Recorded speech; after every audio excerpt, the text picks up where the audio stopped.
I'm Jordan Hatfield, and this is Faster Film Critic. Today on the show, we're talking Heretic with Kolter Bethurum, Chase Fugel, and special guest Hunter Fugel. Heretic is a 2024 psychological thriller. If you like abductions, blueberry pie, and sister missionaries, grab some popcorn and run to your closest theater. This film was directed by Scott Beck and Brian Wood, stars Hugh Grant, Sophie Thatcher, and Chloe East. Get in! We're going cinephiling!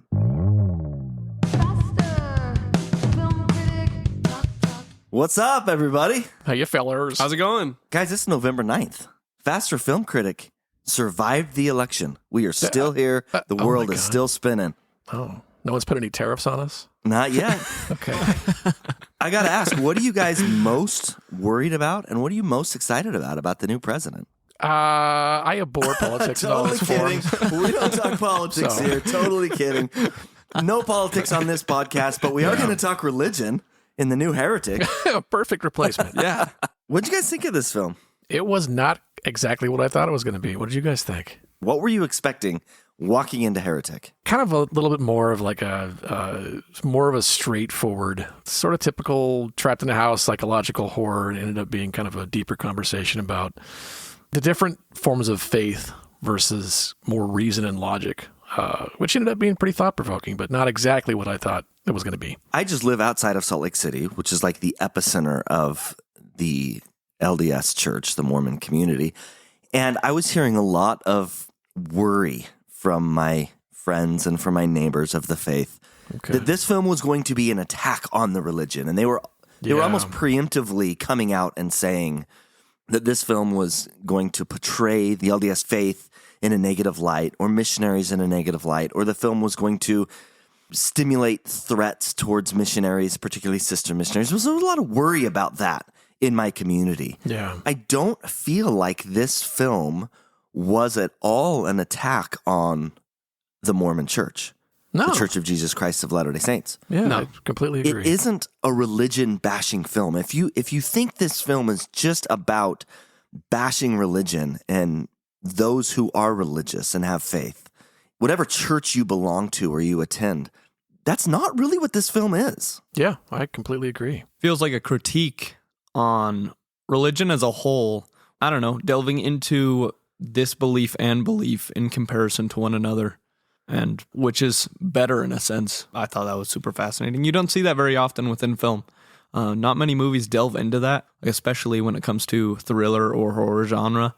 And anything with a religious aspect tends to be pretty standard, like possession. But outside of that, actually like a critique on religion or an analysis of religion itself seems to be pretty rare.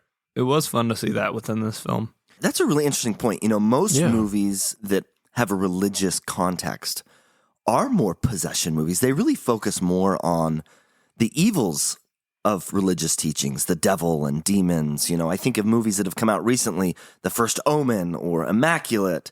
There's The Exorcist, there's The Witch, there's Exorcism of Emily Rose, there's Saint Maud, there's The Possession, there's Nun, there's The Omen, there's The Rite. I mean, there's tons of movies out there that deal with the devil and possession. And this film didn't. This film really attacked the theology and the belief. And I thought that was a really interesting approach to this film. Yeah, for sure. I mean, all those movies you just listed, Jordan, were they all are very formulaic, fairly predictable. This wasn't. That's just kind of why I thought when I walked into it, it ended up being something a little bit different than what I thought it was going to be. Obviously, I knew religion was going to be a theme of the movie, but I didn't expect it to be as much. And it's always interesting that angle, that either anti-religion or that kind of logic and reason perspective is always channeled through a kind of a conduit that's evil or diabolical. It was interesting to me because I'm not a particularly religious person myself, so I find, but I'm also not closed-minded. People can believe what they want to believe. That belief system can look so different from person to person. I kind of, equate religious belief with spirituality. Everyone kind of believes their own thing, and you always kind of run into a person that shares a perspective sometimes in life that it causes you to look at something from a different angle. I just think it's interesting that it's always kind of channeled through kind of this more evil or diabolical kind of conduit through his character in this. If you're going to make a horror film about religion, I mean, that's the obvious approach. Yeah. Yeah. you're right, Hunter. It's very rare to see a horror film that doesn't deal with the devil or demons. It actually deals with faith and believing. Yeah. And I thought that aspect of this film really, really worked in a number of different ways. Chase, what were your expectations going into the film? I was kind of expecting a crazy evil ex-Mormon who had unresolved trauma with the church. Yeah. He was going to take it out on those sister missionaries. But Yeah. I mean, trauma with religion, I think he had, but it wasn't really targeted towards the LDS church, as you guys were saying. One thing I thought was very fascinating about this film was I felt like when I watched the trailer, I already knew the direction and the type of movie it was going to be. It was what I expected it to be in the sense of how things went, but it did it in such a way that it had you hooked from beginning to end, even though you knew what was coming. So the first act of the film is really a theological debate about organized religion and which church is true. That whole conversation I find absolutely fascinating. So that in itself had me hooked. But then the film adds an element of intensity. You know, Mr. Reed, played by Hugh Grant, he brings in these sister missionaries into his home, and immediately you get the sense that something is wrong. He's got this blueberry pie, which you know from the trailer isn't real. And there's the thing with the door locking. There's just this unease about what his intentions are. And I think that, coupled with the theological debate, was incredibly interesting. It was really engaging. It really drew me into the film because, on one hand, they're talking about religion. This conversation is interesting. But then there's this lurking threat. Yeah. And you don't know how real it is, but it's there and it makes you slightly uncomfortable. I thought that really, really worked in this film. And I absolutely loved the first act of this film. I was fascinated by the character of Mr. Reed. He was so charismatic throughout the whole film, even in parts where it felt especially inappropriate. Hugh Grant was great. Yeah. Yeah. It was amazing and perfect way of subverting expectations and not really knowing his true intentions. Like what's his whole plan here? And the charisma just helps hide that. And add complexity to his character, which I thought was believable. Yeah, he wasn't particularly aggressive. You know, he wasn't violent in his speech. What was going on around Sister Barnes and Sister Paxton? Not to mention, I like the fact that they caught on quick. They weren't naive. They weren't oblivious to the signs that were happening. But what was happening? The door being locked, this thing with the lights going out, the blueberry candle. His behavior, what didn't necessarily reflect all the signs in which it kind of pointed towards something being wrong with the whole scenario. It did kind of keep you guessing a little bit in terms of like, well, what exactly is going on here? And what is this guy? What's motivating this guy? What's his next play? I just have to state again, I thought Hugh Grant was great in this role. Yeah. Right from the very beginning, you know that he's a threat, but he wasn't a physical threat. At least through the entire first act, he wasn't a physical threat. He was an intellectual threat. Yeah. Do you know what it reminded me of? The Spider and the Fly. I don't know if you guys have read that children's book, but that's what this film reminded me of, the entire first act. He is a spider. Sure. And he's drawing his prey into his web, and he's toying with them, and he's playing with them. And I just thought it succeeded so well in that. Also, Sophie Thatcher and Chloe East grew up in the Mormon religion. Did you guys know that? No, I had no idea. Both of them were born in the church. Now, both have left the church. Yeah. But their families are very active in the church. And another thing that I find fascinating is when they auditioned for these roles, the directors Scott Beck and Brian Woods didn't know they were LDS. That wasn't like criteria that was required for the role. They came in with this LDS background, and they were able to connect their characters to what they know of the culture. And even though these two didn't know each other, they come into the audition, they tap into their upbringing in the faith, and they just connected. And the mannerisms and everything of their characters just came so naturally to them that both Scott and Brian were like, this is it. These are the two. And it was later that they learned they grew up in the LDS church. I thought that was fascinating.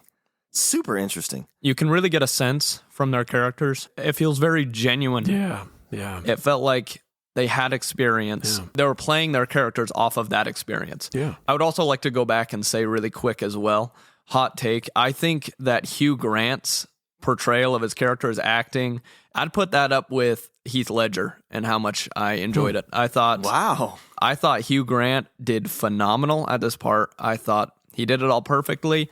And I felt like he was so convincing and had you so entranced and captivated by his character throughout. He was so unique in his portrayal. I can't think of any other characters I've seen within film that are comparable to the character he plays in this. Yeah. And similar to the sense of when you're in a debate with somebody and you are uneducated on the subject you are in a debate in, you feel very vulnerable. And I felt like this movie really pushed that feeling. As Mr. Reed, he is extremely knowledgeable on the subject.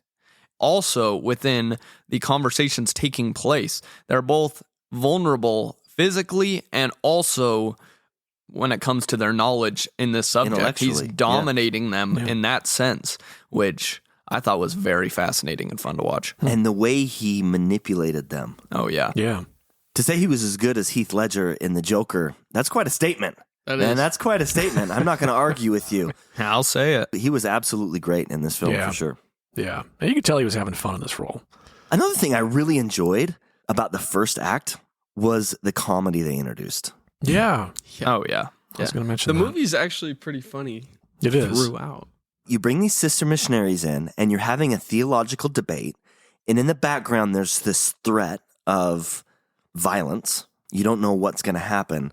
And then all of this kind of intensity is interrupted with comedy that was so unexpected. And it works. I thought the Monopoly games. The Monopoly games is so funny. I thought that was such a clever and creative way to make his point was through these Monopoly games. I also loved Radiohead. Yeah. Creep and Radiohead and The Air That I Breathe by the Hollies as well. Lana Del Rey, Radiohead, and the Hollies.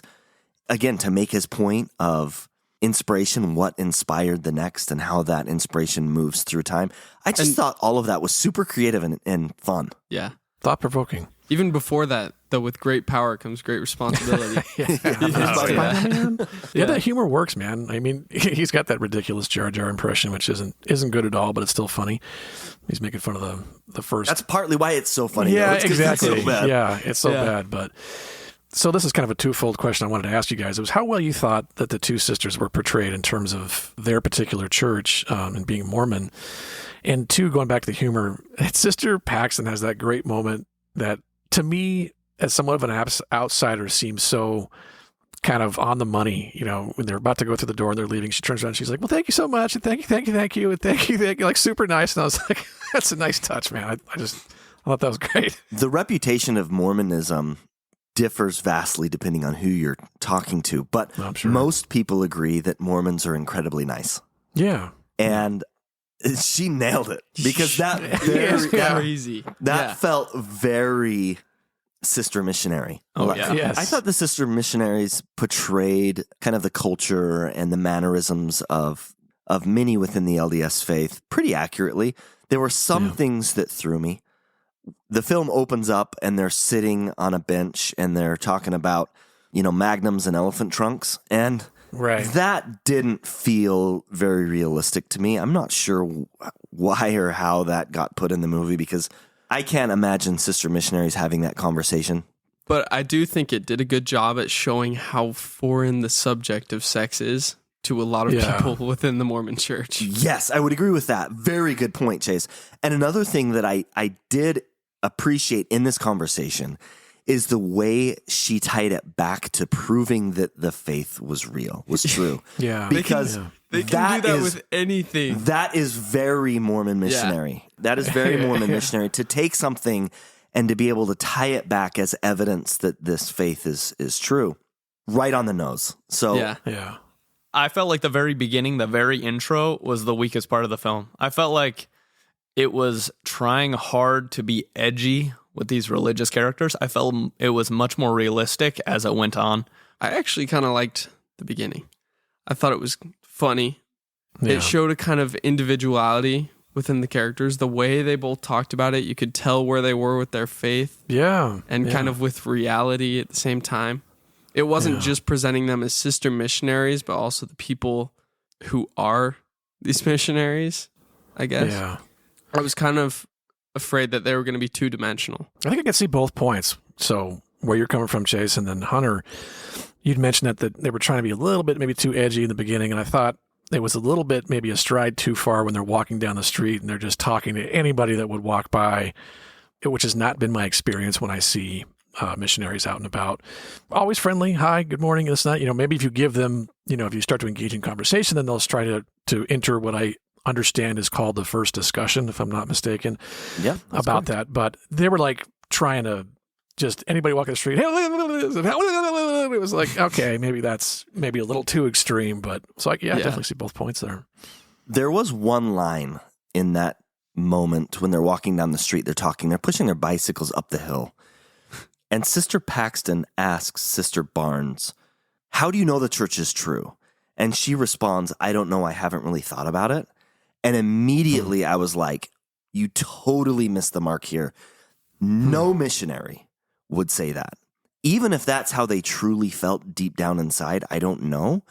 They would never, ever say, I don't know. They would have a story. They would have a reason. That was the most disingenuous part of the entire film relative to Mormon missionaries in the LDS Church. She would have a reason, and she would have responded with a testimony of some kind. Yeah, I think you're probably right. So to answer your question, Kolter, those were the two parts that really jumped out at me as being inauthentic to the LDS culture and church. Interesting. Yeah, it was kind of obvious that Sister Barnes was struggling with, on some level, with her faith. You see that in conversations that she has with Sister Paxton, and then there's that moment when they're in Mr. Reed's house and they're having that first discussion at the coffee table, and he's kind of not questioning her necessarily, but he's bringing up some things that you can tell she's internalizing, and you see doubt in her eye. We never really kind of explore that either, like what her struggle might be or what it stems from. You could argue that kind of manifests itself a little bit later on. I felt like Sister Barnes was a missionary that was strong and believing and intelligent, and she was planted squarely in the faith. Sister Paxton represented a slightly different type of member of the church, which is one that is a little bit more surfacey. She goes along with it. She believes it. She doesn't question it because she's never really had reason to question it. She believes it. So I didn't view that as an act of disbelief or of questioning. It was just, wait, what do you mean the church isn't true? Like, what do you mean? So many people, at least in the area that I'm from, don't ever have a reason. They're never challenged. They don't have a reason to question it. And they just go along with it on the surface, and they believe it, and they believe they believe it. But Mr. Reed challenged her, and all of a sudden, some of that started to come through. Sure. That's how I interpreted it. It wasn't Sister Paxton questioning her faith as it was never thinking about her faith on a deeper level. Yeah. Sister Paxton had a very dramatic character arc. What did you guys think of that? The third act, it seemed like it completely switched up from her character in the first two acts. I agree. It felt like her character very drastically changes within the film. That brought me out a little bit. I had a little different perspective. I think that her development really worked. I think she represented someone of faith very well. Early in the film, she's surfacey in her belief. When she's presented with challenge, she doesn't want to be rude, and so she's very nice. And there's the scene where Mr. Reed says you can choose what door to go out of, belief or disbelief. And he's pushing disbelief. And she's just like, okay, well, yeah, you bring up some interesting points. I'll go back to my bishop and review them. I admit that there's things I don't know about. I'll go through the disbelief door. Like anything, just get me out of here. Yeah. And then at the end, when the trial really hits, she embraces her belief. She embraces what she's been brought up to believe. And she relies on that to get her out of the situation. And so I think she represented the religious. I think if she didn't, then it would be just a religion bashing film. But because she did, she represents a side that so many people connect with. She represents that despite all of the problems in the religion, whatever religion it is, I'm not talking about a specific religion, there's still room for faith and there's still room to rely on God. Yeah. And she used her faith and her belief in God to help her through that situation. So I thought she represented the other side very well. Yeah. Oh, yeah. I felt like all three of those characters within the film represented different places of belief. Yeah. You had Mr. Reed, who is very questioning of anything with belief. And then you had the two sisters both leaning on two completely separate ends of representation of someone that is religious, and neither bad. And I felt like that was a great part of the film as well. Yeah, man. Dude, any good movie is going to, like Jordan and I had slightly different interpretations of some of the characterization, which usually that's a sign of good writing, man. You want to be thinking about a movie after you've seen it, not just, all right, we're done with this. What's next? And yeah, the movie itself presents not only Mr. Reed's ideas and that all these religions are kind of diluted, derivative versions of one another. You know, he kind of starts with Judaism, goes to Christianity, then he goes to Islam. So the movie makes arguments for that case, and then he makes the argument for Sister Paxton's case when it looks like it's the end for her at the end of the movie, and she's praying, and you could interpret that as her prayer being answered when Sister Barnes comes back to save her. So yeah, I mean, it's a good balance, I think, in perspectives and arguments, and that's a good point. What did you guys think about the plot? The way it all wraps up? As I've stated multiple times here, I really enjoyed the first act of this film. I was engaged and enjoying it far more than I expected to throughout the entire duration of the first act. But as soon as the film leaves the theological discussion and really embraces the horror elements of its story, it became far less interesting. Yeah. It's about the time that Mr. Reed presents the prophet character. Yeah. Things started to get real shaky for me. Yeah. And as they go down into the basement, none of that worked as well. Once it switches that gear, there's only so many other places it can go. So I had the similar problem with it. It was like, okay, now that we're done with this, we're clearly moving into this theme. There's only so many ways it's going to end. And it kind of takes some of that intrigue that the first half of the movie presented so well. Yeah, it left its original and creative ideas and really embraced the formula of the genre. Yeah. Yeah. And it became far more predictable at that point. I'm not saying I hated it. It just was the second act and the third act. I don't even know that there was a second act. It really felt like there were two acts. Yeah. Yeah. It's a strangely structured film. That's true. I don't know where the second act ended and the third act began. It felt like just one. It felt like a 2-act play. Yeah. And the second act just didn't work as well. Yeah. Whenever I watch a movie like this, I feel like I am constantly thinking about, what I could do better. As a viewer, you are constantly looking at situations like this, like, I could do this. I don't know why they made this decision. One thing I did love about this movie is I felt as though they were in a situation where I honestly had no clue how I would work around that. Like, I felt like they were screwed. That's a really good point, Hunter. Yeah, man. Yeah, I kept trying to think of workarounds they could do, what they could do in the situation, but one thing about the film that I thought it did perfectly was it felt as though they did everything they could. That's a good and point. it really made you feel like, they're genuinely trapped. Like I had no clue what I would do in that situation, and that was so fun to watch. Yeah, that's a really good point. It stops short. Like, going back to a minute, like when they start realizing something's wrong, they check the door. Sister Barnes goes and like, can you fit through this window? You know, what are we going to do? And it gets to the point where Sister Paxton and Sister Barnes are both eyeballing this letter opener on the floor, which is a strange thing for people of the Mormon faith to consider, because our common interpretation of people of the Mormon faith is that they are nice and polite and very agreeable, and then their mind has to shift to the potential of being violent. I'd say this, the movie does stop short of like, one of the sisters says to the other, like, we're not physically strong enough. I thought, there's two girls, and you're all resourceful and smart. You could figure out a way to take this dude out. He's pushing 70 probably. Like, you could overpower this dude. They'd start going through the motions that a normal person would go through, but it stopped short of like, all right, clearly this dude's a creep. Clearly we're trapped in this house. Something's off. You're surrounded by books, lamps, things you could just start chucking at this dude. And maybe you couldn't get out, but you could certainly incapacitate the guy. I mean, that's a problem I think a lot of us have with these horror films, where it's like, oh my God, pick this up or pick that up or stay in the fight. And they weren't portrayed as weak or unresourceful, which I actually really appreciated. The film had a lot of respect for them. It helped that they had that respect, because otherwise it would have felt even more like it was bashing the church. Yeah. If this is a film that you're avoiding because you're afraid that it's going to attack your church, your faith, whether it's Mormonism or any other Christian, any other religion at all, it goes into Judaism and Islam. If you're avoiding this film because you think it's going to attack you and your beliefs, there's a part of this film that does, but there is a counterbalance to that. Yeah. Yeah. The movie starts a discussion that isn't very often brought up, and I thought that was very fun. Yeah, it's true. It's kind of a, it does take some stones these days to kind of bring up religion in general, because there's always that potential to kind of alienate your audiences or offend somebody. So it has to be kind of approached with some sensitivity and respect and sophistication, I think.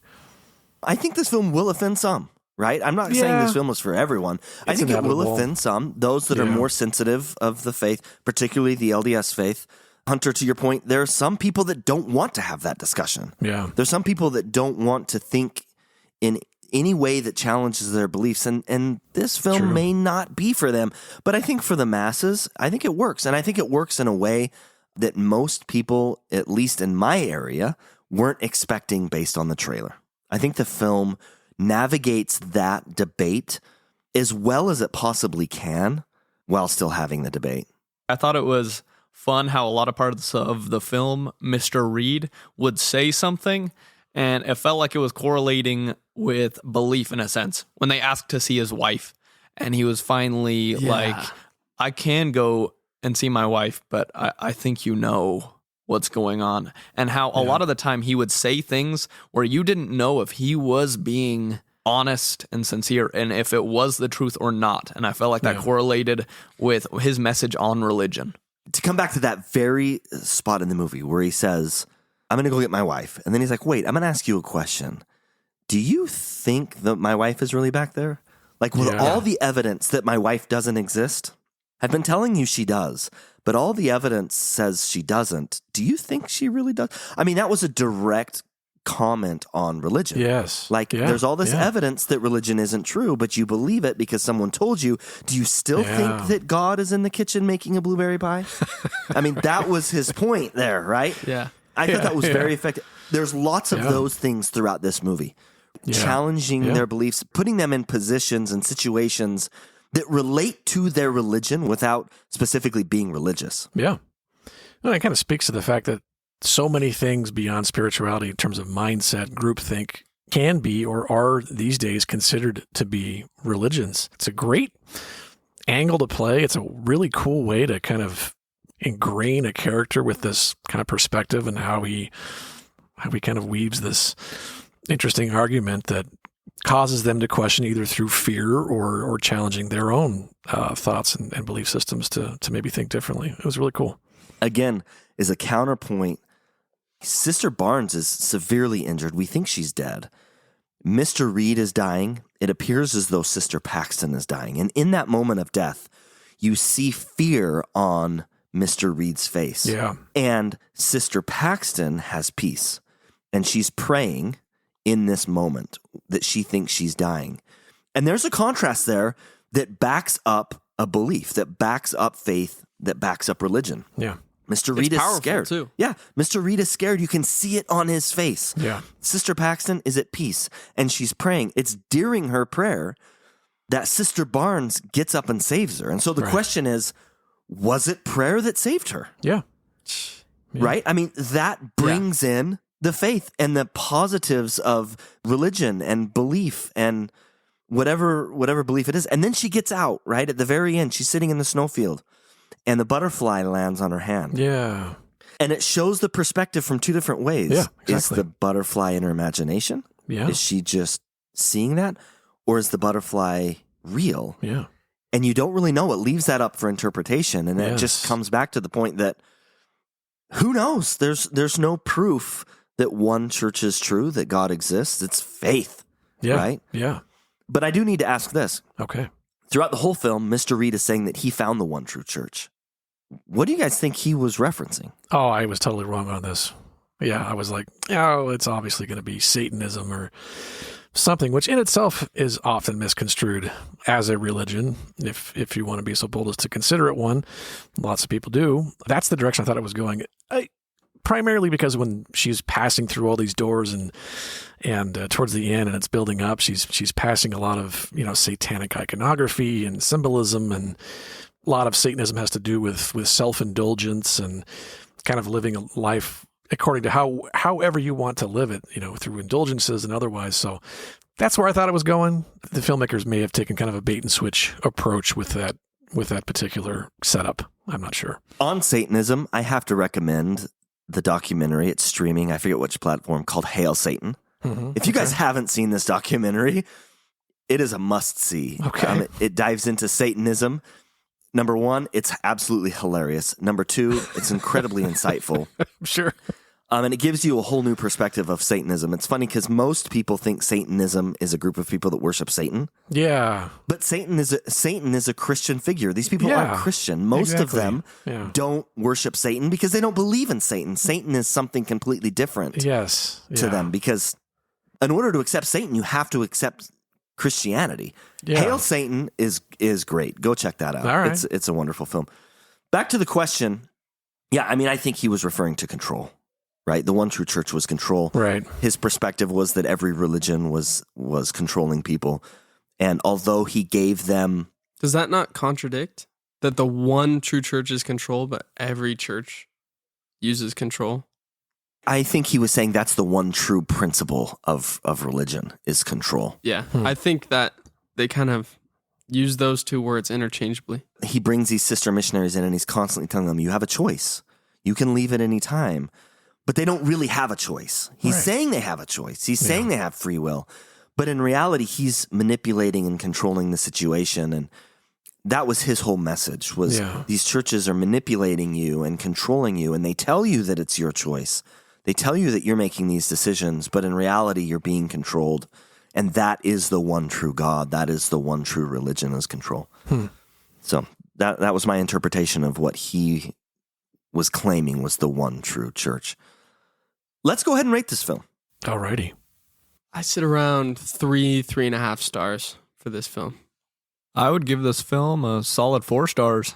I really enjoyed it. I didn't feel like it was a perfect 5, but I would definitely put it much higher on the scale. I enjoyed it thoroughly. Yeah, the film takes a couple stretches not here and there. Specifically towards the end, it gets a little crazy when you find out this guy's got this labyrinth of a house. It's like, well, how did he build it? Stretches the suspension of disbelief a little bit too far. Where did all these people in his basement come from? Is he, ordering prophets online to come cage up and put in his... There's always a little bit of that silliness, right? But I think the themes of the movie are really interesting. The two actresses who play Sister Barnes and Sister Paxton are great. I think the movie did a great job of not disparaging any one particular religion, and it was fairly thought-provoking with excellent performances all around. Can't go wrong with A24, man. They consistently put out good movies. This is one of them. Giving it a 4. Giving a 4. Yeah. God, I'm glad you guys like this film. Yeah. I'm going to come in at a 3. The first act of this film, I would absolutely give a 4. I thought it was amazing. The second act didn't work as well for me. It was still interesting. It still had me, but it just felt like an average film at that point. But I definitely think it's worth checking out. If you have any interest in abductions and blueberry pie, Sister Missionaries, go check it out. Absolutely recommend it. If you enjoyed Heretic and are in search of another fantastic psychological thriller film, the 1997 Japanese film Cure by Kiyoshi Kurosawa is going to be your perfect next watch. Similar to Heretic, it meshes together unique, not often seen ideologies within an intense and horrific setting. Thank you for listening to Faster Film Critic. Please join us next week when we discuss 8 hateful bastards in one of my favorite Quentin Tarantino films, The Hateful Eight. You can also follow us on Letterboxd, Cinetrack, and Instagram. Email us at fasterfilmcritic@gmail.com. Hit us up if you have any questions, comments, feedback, or review requests. And don't forget to share this episode with your movie-loving friends.